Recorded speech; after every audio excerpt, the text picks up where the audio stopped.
Lease pendens क्या है, section 52 क्या है, क्या किसी कोर्ट का लीज पेंडेंस के हवाले से कोई स्पेसिफिक ऑर्डर करना ज़रूरी है या लीज पेंडेंस ऑटोमेटिकली लागू होगा, आज की इस वीडियो में जानने की कोशिश करते हैं।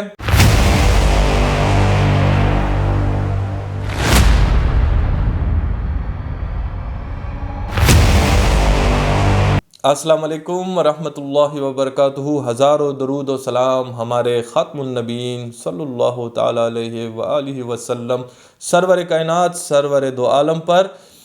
आज की इस वीडियो का टॉपिक आपको मालूम हो चुका है, लेकिन अगर आप हमारे चैनल पर नए हैं तो नीचे दिए गए सुर्ख बटन को प्रेस करें, चैनल को ज़रूर सब्सक्राइब करें। लीज पेंडेंस क्या है?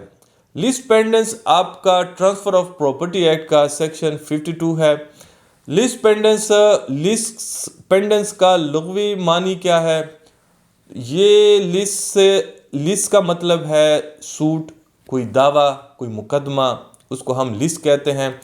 पेंडेंस जो है वो पेंडिंग को कहते हैं, किसी दावे में ज़ेर इल्तिवा हो, ज़ेर तजवीज़ हो, किसी अदालत में वो पेंडिंग हो, यानी लीज पेंडेंस यानी दावा अगर किसी अदालत में पेंडिंग है, अभी उसका फैसला नहीं हुआ, तो ये लीज पेंडेंस की डेफिनीशन में आता है।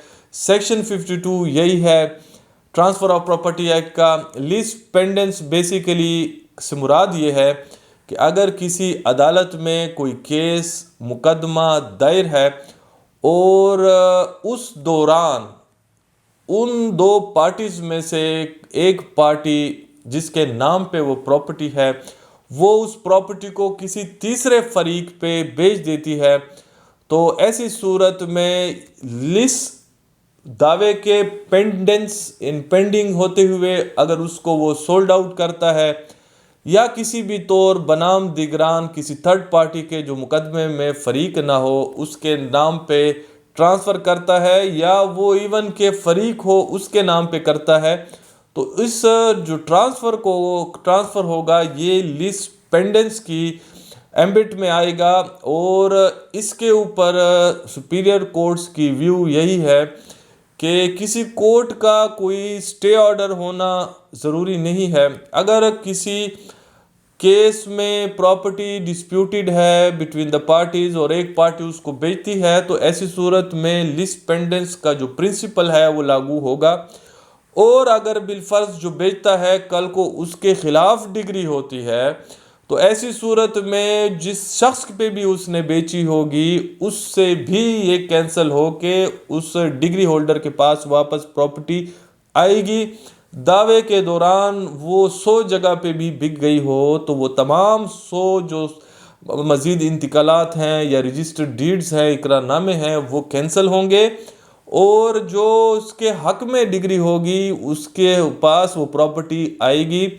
और ये जो लीज पेंडेंस है दौरान मुकदमा उसमें जितनी भी मुंतकिलियाँ किसी भी सूरत की गई हैं वो ऑटोमेटिकली ख़त्म हो जाएंगी, प्रॉपर्टी डिग्री होल्डर की तरफ वापस आ जाएगी। लेकिन अब जिन्होंने ली होगी उसके लिए फिर सूरत हाल ये है कि चूँकि वो अगर ये समझते हैं कि उन्होंने तो पेमेंट की थी और उनको मुकदमे का पता नहीं था, तो ऐसी सूरत में ऑस्टेंसिबल ओनर सेक्शन 41 आपका ट्रांसफ़र ऑफ प्रॉपर्टी एक्ट का है, वो ये कहता है कि अगर ऐसा कोई शख्स है कि वो ये समझता है कि उसको तो दावे का इल्म ही नहीं था, वो जो फरीक जिसने इस पे बेची है उस वक्त उन्होंने दावे का वो जिक्र ही नहीं किया, उसको मालूम नहीं था, तो उसका जो हक है वो तो महफूज है, उसकी प्रॉपर्टी को तो कैंसिल ना किया जाए। तो सेक्शन 41 लीज पेंड उसका ये आपका ऑस्टेंसिबल ओनर का ट्रांसफ़र ऑफ प्रॉपर्टी एक्ट का ये कहता है कि नहीं, इस शख्स के पास ये प्रॉपर्टी नहीं रह सकती क्योंकि बदौरान मुकदमा बिकी है, जो मुखालिफ है उसने साबित किया है कि प्रॉपर्टी उसकी है, डिग्री में जाएगी प्रॉपर्टी उसके पास। ये जो ऑस्टेंसिबल ओनर है जिसने अपनी नेक नियत में ख़रीदी थी अपनी मफाद के लिए, अपने बच्चों के लिए, तो ये शख्स ज़्यादा से ज़्यादा जो काम कर सकता है वो रिकवरी सूट कर सकता है उस शख्स के ख़िलाफ़ कि जिसने बदौरान मुकदमा उसके ऊपर ये ज़मीन बेची थी, तो वो ज़मीन क्लेम नहीं कर सकता। ज़्यादा से ज़्यादा उसकी जो रकम थी जो उसने अदा की है वही रकम जो है वो उससे क्लेम कर सकता है। उसके क्लेम के हवाले से एक सेपरेट सूट दावा कर सकता है। तो लेस पेंडेंस के लिए किसी कोर्ट का स्टे ऑर्डर जो है वो ज़रूरी नहीं होता। स्टे ऑर्डर है तो वेल एंड गुड, नहीं है तो भी कोई 0% इशू है, कोई इशू नहीं है। लेस पेंडेंस के लिए सिर्फ उस प्रॉपर्टी का किसी मुकदमे में ज़ेर तजवीज़ होना सफिशेंट है।